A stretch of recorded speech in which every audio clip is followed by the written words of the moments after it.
the reason why I quit my job was because I realized I wasn't spending enough time with my grandma. I needed to be there to watch her. I had no plan, so I just quit. But when I told my employer at that time I wanted to quit, they offered me more money. And I felt like I wasn't heard. They just said, "Okay, do you want a raise? How about extra $10,000?" I said, "No, it's not about the money. It's about quality time with my grandma." And then that conversation ended, and I moved on, and I quit, and I stayed home. So that really struck a chord with me because I just really felt like they weren't hearing what my needs were. But I didn't have the tools at that time to really express, what are the other options. Did you know that in 2020, there were 53 million caregivers in the United States? And by 2025, this number is expected to grow to 62.5 million. 73% of these caregivers also have a job. They are called working caregivers, and they are invisible because they don't talk about their caregiving challenges. Working Caregivers, the Invisible Employees, is a podcast that will show you how to support working caregivers. Join Selma Archer and Zach Demopoulos on the Working Caregivers, the Invisible Employees podcast as they show you how to support working caregivers. Hey everyone, hello, I'm Zach. I'm Selma. Welcome to another episode of Working Caregivers, the Invisible Employees. So excited today to have a guest who I have befriended many, many years, and it's such a pleasure to see her today. Hello, Jenn Chan. Hello, Zach, and hi, Selma. Hi, Jen. Welcome. Welcome to the show. We are so honored and pleased that you're here. Summer just kind of ended here, Labor Day weekend coming up. How's your summer been? Thanks for having me on here, and thanks for asking me about my summer. I'm based in San Francisco Bay Area, so the summer's been pretty hot out here. It's been great. I've been having family vacations. Get this, I did 2 national parks this summer with my family, and let's just say it's fun, and it's it's a lot more work than you imagine, but when you see the photos at the end, it's completely worth it. So we had fun visiting Yosemite National Park here, and then we also took a flight up north to Mount Rainier National Park. Oh. So just being able to get out, be in nature, be in the woods, smell the fresh air, and see the sights. That was the summer, and just happy memories, and it was fun. I love Fun it. being you're the family with the cart with overflowing luggage. But we used everything. So that's the fun part. You think you're going to use everything? We used everything. You're way too young for this, but I'm visualizing Family Circle cartoon. You just drew that picture for me with the filled car, and you're pointing to Yosemite Park, and the kids are like, "Where's ice cream?" Or where, what? I love it. I love that. Well, I'm glad you had a great summer. Let's jump into all the great work that you're doing, and thank you for all your caregiver advocacy. That's how you and I met, and all the things great stuff that you're doing for both care recipients and caregivers. Titles that I picked up off LinkedIn are really amazing. You're a certified caregiving consultant. You're a caregiver coach. I love party starters. We'll have to talk a little bit about that, and a certified senior advisor.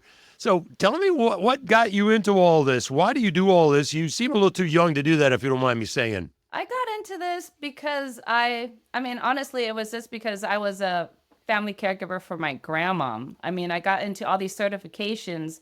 I felt like after taking care of my grandma, I wanted to continue caregiving. I know it sounds a little crazy that after caregiving for your family, which I did for 10 years, that I wanted to pursue that.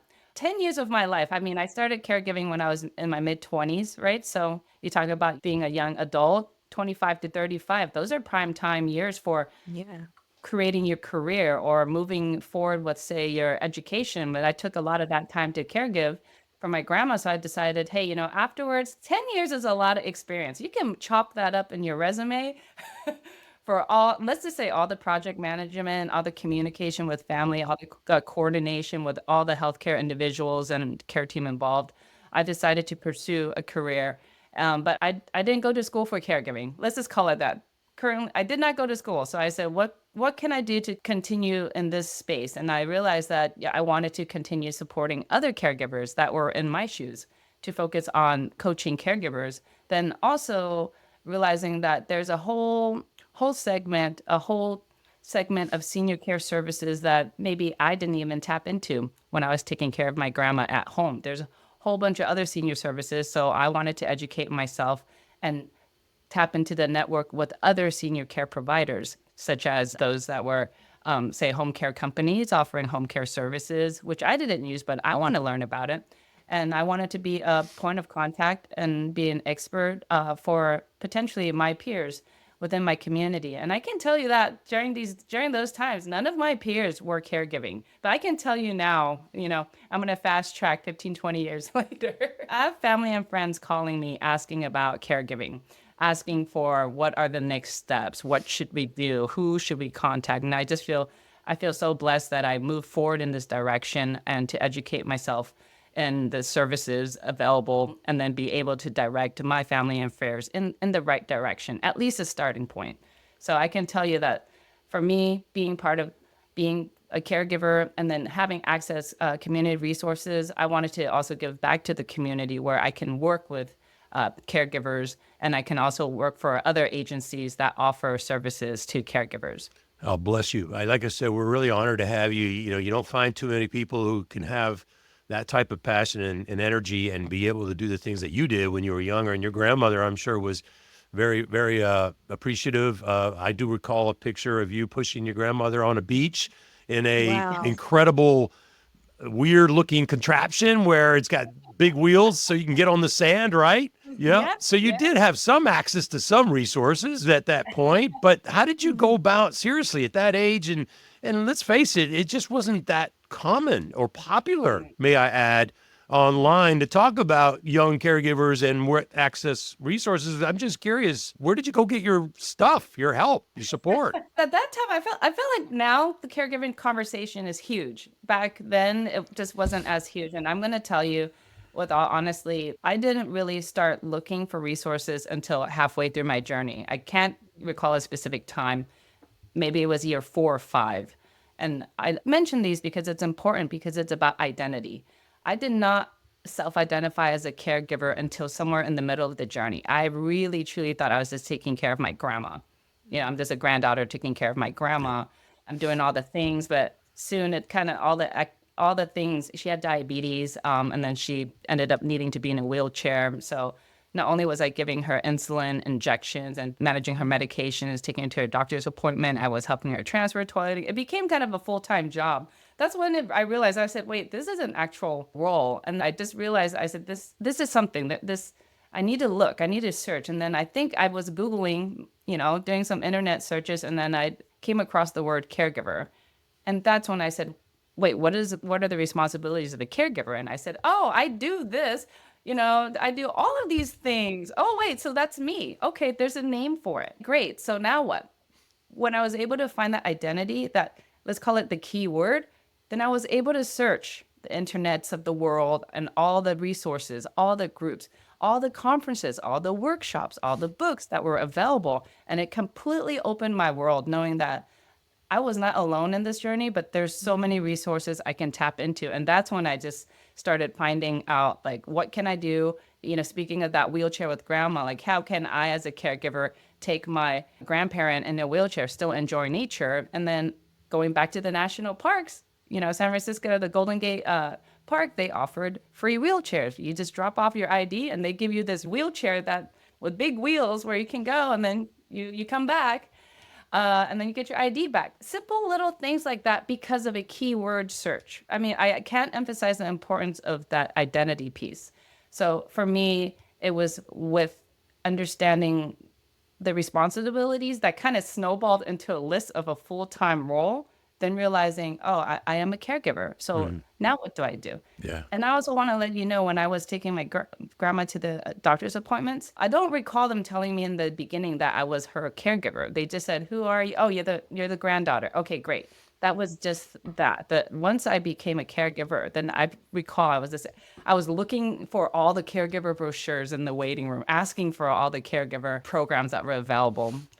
So I wanted to let you know that if I didn't pick up on that identity piece, I think it may have taken me a little bit longer to figure out who I was. Yeah, great point. So, Jenn, You mentioned earlier that you have people now calling you and asking you about, care questions and what they should do and what's the next step. And that's so gracious of you to be available to them to do that. And in fact, you were so gracious to Zach and I by writing comments in our book, chapter 3 of our book. You shared your story with us about becoming a caregiver for your grandmother at such a young age. You also said that you ended up quitting your job.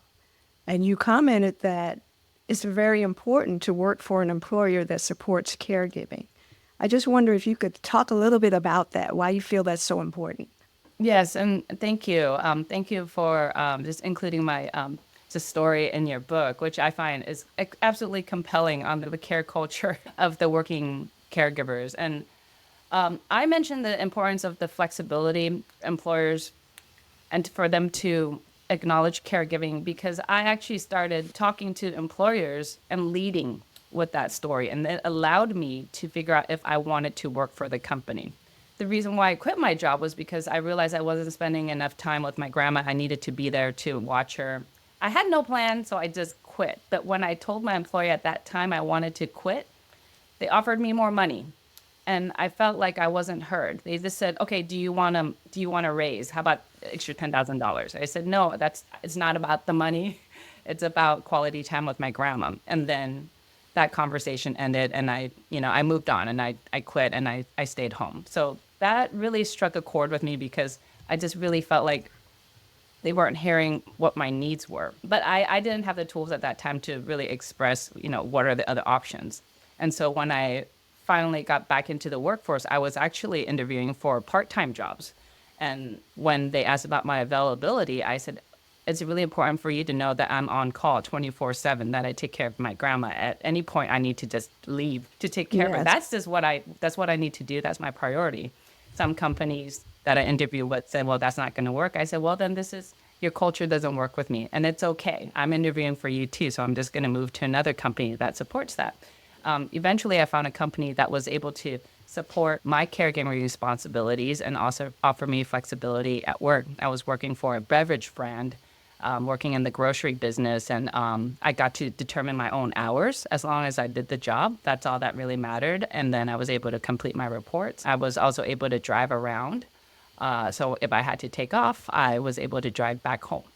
So I found a job that supported my caregiving responsibilities, gave me the flexibility to complete my job at a flexible work time that worked for me. I feel very fortunate that I did that. And because I had that, I've been an advocate for other folks when they ask about, how do I balance finding a new job or how do I balance caregiving? I say, lead with caregiving because you really can't hide it. It's only going to get more difficult. You're going to be doing more and more. So lead with it, talk about it. This is your life. If you're going to work for a company 40 hours full time, you got to let them know that you also have a life too. So you got to be able to balance that. It's a moment for negotiation, but also at the same time, ask yourself, do you want to work for a company that cannot support your lifestyle? Wow. Right. The conversation really goes both ways. Yeah. And Yeah. I say, I got really fortunate. I was really lucky to be able to work for a beverage company that offered that flexibility. I understand not all jobs do that. If you care about yourself, your lifestyle, you're committing a lot of time to this company. So they should be able to commit a little bit of something to you too, to support you as their employee, to show you that, hey, if you need to take time for caregiving, do so, and we support you, and Yeah. you have that safety net, you have that security for coming back, knowing that we support what you're doing. That's awesome. Yes. Wow. Definitely. Yeah. So lead with it. I say whoever's listening right now, just lead with that. And if you're offering it to your employees, let them know that, let's talk about caregiving. Yes. Or maybe it's a conversation of when we're getting to know each other on the interview process, say, are there people that you are responsible for? People or pets, let's call it that. Pets are family too. I Pets are think- family members too. I think Yeah. our working caregivers right now who are listening in are leaning forward and picking up some Yeah. great tips about looking for flexibility. Like who would think, driving is a flexibility. Lead with your caregiving story, which most caregivers I've spoken to are afraid to do that, are afraid of their gaps. Yeah. And it's not necessarily about money, which is just amazing. Both Selma and I, being in HR for many years, know that our leaders will always go to us and go, could we just throw some more money at them? Why don't we Yeah. just find out, first of all, why they're leaving? Don't always Yeah. assume it's because it's the money. I just love that. So our working caregivers are leaning in. I hope the HR folks and the leaders that are listening to right now are also Yeah. leaning in. And if you haven't leaned in, I hope you're leaning in now, because I'm going to ask our friend here about her entrepreneurial spirit. If there's an HR leader out there or a benefits director that you want to make a name for yourself, you want to listen to this part. You have a very unique offering in your business, and it's called the Senior Shower Project. That's what you were doing when I met you. And it's very unique. I've never heard of anything like this. So please, Jenn, tell us about this concept, why you came up with it, and how can this be used in the workspace today? Thanks for asking me, Zach. And I remember when we met and I shared the concept with you. I am in the middle of this process here, so just with all honesty, I am launching this as we speak. So with the Senior Shower Project, it's a project because it's something that's really passionate to me, and I want you to. It's all about celebrating family caregivers with a party, with a new party that I'm calling Senior Shower, much like a baby shower is for entry to parenthood or motherhood or fatherhood. Think about a senior shower as a party for caregiverhood, specifically caregiving for older adults or seniors within your family or community. And the reason why I'm really excited about the Senior Shower Project is because that it is a celebration of a life milestone. It's of becoming a family caregiver. And how does that tie into the workplace? Sometimes in the workplace, we kind of don't know. I'm going to bring it back to the identity piece. We don't know we're a caregiver until it really snowballs. We're doing multiple responsibilities. And once we become a caregiver, it's your identity kind of blurs. You're not only are you a daughter or a son or a niece. Now you just take on this other caregiver role. On top of that, you're still working, so you still have the employee role. So now imagine if at the senior shower, like I said, it's very similar to a baby shower. Imagine if at this party, your family and friends, say your colleagues, got together to celebrate that you're about to take on this caregiving role. They all come together and share their stories of caregiving. They all come together and share their advice, or perhaps even share their tips of what you need to do, who you need to call. A start, like kind of like a setting up a new caregiver for success, like a starter list. Here, if you're going to jump into this caregiving role for whoever you're taking care of, we're here to support you. Here's a party. Here's all the people that are going to know that this is now your new identity, and you're not going to be alone through the process. Think about the party as just like a starting point, right? Like I said, entry to caregiverhood. Now, imagine if a senior shower were to happen at the workplace. Say, hey, you're about to take off. Say you're actually accessing your employee benefits. You're actually accessing the paid time off for several weeks. And all your managers, your colleagues get together and, maybe invite some family and friends too. They threw you a party. You get that email, you get that text, you get that Slack note saying, hey, come to the break room. The senior shower is happening for Zach at 1 p.m. Come on now. Let's everybody come together and Let's get celebrate this party moment. started. Party started. I It's so love delicious. And at the same time, Zach can know that if he were to take those several weeks off, that all those people in that break room knows what's happening. He doesn't need to. Let's just say Zach does not need to continue to repeat the caregiving story over and over again, because sometimes, Yes. honestly, caregiving can be very intimate and it can be very intense, and it's a very vulnerable thing to keep opening that story, right? But if everybody was there, knows the story, knows what you're about to do, then Zach doesn't need to repeat himself and knows that at the journey, if he needs support, he can call, text whoever that was there, because they knew that this was a journey that he was going to go on, and it's an easier ask. Many caregivers Wow. feel alone on their journey, feel really isolated. Yeah. That if you can have this party, then you can call anybody that's there that says they're willing to take a phone call, and it's an easier ask. Or maybe it's the other way. Hey, can you check in on me in a couple weeks? Just make sure I'm okay. There's so many benefits of Yeah. celebrating the identity, and then to be able to feel like you're still emotionally, socially, mentally connected with some other folks, and they can actually check in on your well-being. Because think Yeah. about it. If you haven't heard from a colleague not even as a colleague, family, or friend in a while, you're going to ask, hey, how is Zach doing? Or how is Selma doing? Hey, you know, isn't he caregiving? Let's check in on that. And just that acknowledgement of that caregiving piece can do wonders for a caregiver that's been doing Love it. just all the responsibilities Yeah. day in and day out, knowing that other people are thinking about them. And I'm going to tell you, caregiving, not everybody signs up for it. Nobody really knows how to do it unless you decide to go into the healthcare profession. It's difficult, it's hard, it's frustrating, and it's good to know that some folks are on your side, and that Yeah. they are thinking about you. Wow. So I That is a love it. very Yeah. small segment of what I think the senior shower could do in the workplace setting. Obviously, outside of that, there can be so much more with Yeah. family celebrations and traditions. I can go on and on, Zach. You know, I know Yeah. we're focused on the workplace, and it's really important to me. And I want you to know that, you know, when I think about why I quit and the company that I work for, perhaps they did not have that care culture in place. Perhaps they did not know the demands of caregiving, the juggling, the Yeah. work-life balance of caregiving and also working. There's a lot of difficult decisions to make. I just think if this can move the needle just a little bit to identify caregivers and Yes. to give them kind of, as you said in your book, you know, a caregiver handout for managers or best practices.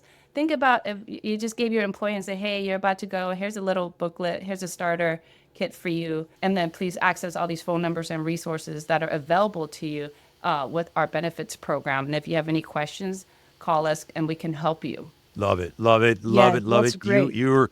This is why Selma and I were so honored to have you on board, not just for your advocacy work, but for what you're doing here on your entrepreneurial side. And we get asked all the time, hey, what is one way we can create a care culture in our organization? Well, take note. There's one easy Yeah. way to do it, just what Jen just talked about. The amazing thing about that too, Jen, in addition to what some of the benefits that you just mentioned, it takes the secrecy out of caregiving. People no longer have to hide the fact that they're a caregiver and trying to work their job and Yeah. handle their responsibilities at work and handle their responsibilities at home. And the company is embracing them as part of the culture, the functioning business, that it's okay. We're going to support you. We know you're a caregiver and we're here for you. So I think that's amazing. That is, we're behind you. we're definitely behind you. I But appreciate the support on that. And I support you too, absolutely. because I don't think caregiving needs to be a secrecy. I think we all caregive for somebody or something. Yes, So I think normalizing the conversation and normalizing the role, I think it's going to be huge as more and more folks are going to become caregivers absolutely. in the near future. Well, before we let you go, I have another question, and that's about you.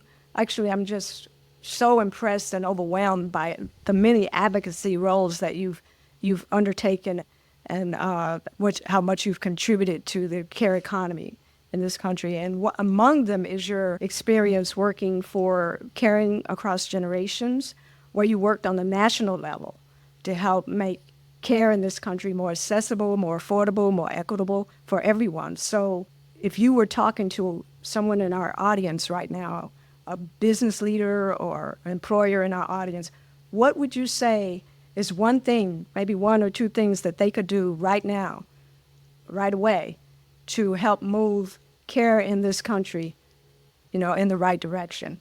One of the things that I think employers can do right now is to really educate their employees on what benefits are available to them currently in their workplace. That's the one step, because some employees may not even know they have access to these benefits, letting them know that they are able to take time off. So education on that aspect. Another aspect is also to let them know that I'd have to say this, their vote matters. It's really important. When I worked with Caring Across Generation on a national level, it was a lot of campaigning. It was about certain policies that were in place that actually affected community-based organizations that offered caregiver resources. And I'll mention that because it's important to know once you become a caregiver that you're going to be accessing all the community services that are available to you. So if there are policies that are affecting the funding of these programs, I think that's something that we should be made aware of. So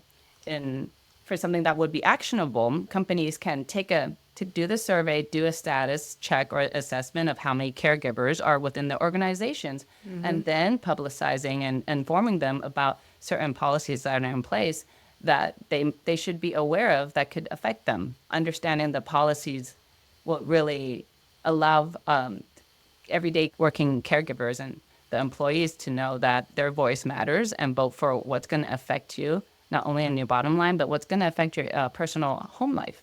Often when we find ourselves in that care position, we immediately, as you did, start the internet research instead of starting right at work and seeing what they can provide us, what insights, what resources they can lead us to. So that's a good point. And I encourage organizations, employers who are listening in, I encourage you to walk the talk. You're always supporting good causes. Perhaps if you could, Jen, just list the two major nonprofit organizations you work with. Why don't you list them and we'll put them in our show notes. Maybe employers out there, this is a good direction to go in and do some support and show your employees, show your consumers, you really are walking the talk. So number one, Caring Across Generations, they do wonderful work supporting and also advocating for care workers. And the second thing is, I live in California, so I advocate for local, regional caregiver resource centers. So for me, I work for a Family Caregiver Alliance. They provide a lot of resources for caregivers within the state. But I would say for the companies and employers that are listening in right now, work with their HR department and also find out what are the local caregiver resource centers that are available. Because you may not have the information, but guess what? They do. So if you know their phone number, you know their contact person, anytime an employee says, hey, I'm in a caregiving situation, then you have your go-to. At least you have one point of contact and say, I know who you can talk to. And actually, I have one third thing. Can I add third? Yes. I was reading through your book. I love how you identify the employee assistance programs. Update that listing or find out how to update that listing for available resources. I think, I don't know how often those are updated, but if you can get something new and fresh out there for your current employees, I think that would be good. Because I'm going to tell you, the last thing a caregiver wants is if you give them a list and they call it and nobody picks up, that's just a waste of their time. Yeah. I'm going to say, Zach, Selma, how many times have there's a big list of things to call. That's a lot of people to call. But if you call, that business no longer exists or it doesn't go anywhere, you just wasted 10 minutes of your time when you could be doing something else. I threw in that third one just for fun. No, thank you. Thank you so much. And I do want to reiterate one thing, though, because national companies have employees in California. And I and Selma have both been very appreciative of what Family Caregiver Alliance does online. It applies to anyone, not just California. The resources, their articles, absolutely incredible. I encourage everyone to check those out. We'll put those in our show notes. I tell you what, Selma, I think we're going to do the very first challenge to our listeners since we've started our show. You ready, Selma? I'm ready. Let's do it. I am going to challenge one of our listeners out there today, or whoever picks this up, to go out and be the first to do a senior shower in your organization. I love it. And then to get back to us and tell us about it, and we will publicize the heck out of it. You will stand out if you do it. I promise you. All it's going to cost you is paper cups, beverage, maybe a cake, and conversations with Jenn Chan. I'm challenging him, Selma. What do you think? I love it. I love it. All right. Yes. All right. Awesome. So, Jenn, on that note, how can people reach out to you so they can get a senior project done in their organization? I love this challenge. I welcome all the conversations and to guide any folks who want to launch this with me. You can contact me through my website, seniorshowerproject.com. Also email jen@seniorshowerproject.com. I cannot wait to get this party started with all of you and for all the future and current working caregivers out there. I know there's millions and millions out there, and I'm pretty sure if I had to bet my money on it, they'd appreciate this celebration of their identity and their role, and would appreciate the support from everyone around them. We cannot thank you enough for your time and for being on here, Jenn, and for all your advocacy and work that you do for young, for LGBTQ members of our community, for everyone that you represent and work for. We can't thank you enough. We really can't. I mean, I don't know if our Yes. producer will allow this and we have to pay royalty fees, but we should be playing Let's Get This Party Started right now to close out. Let's get. Yeah, Thank you. let's do it. Thank you, Yeah. Jen. Thank you, Gwen. Thank you for your tireless advocacy for caring. Thank you for tuning in. Be sure to catch new episodes of Working Caregivers, the Invisible Employees podcast, every other Tuesday. Please also visit our website, invisibleemployeeadvocates.com, to subscribe to our newsletter, purchase our book, and learn more about how we can help you strengthen your workplace to become more supportive of working caregivers.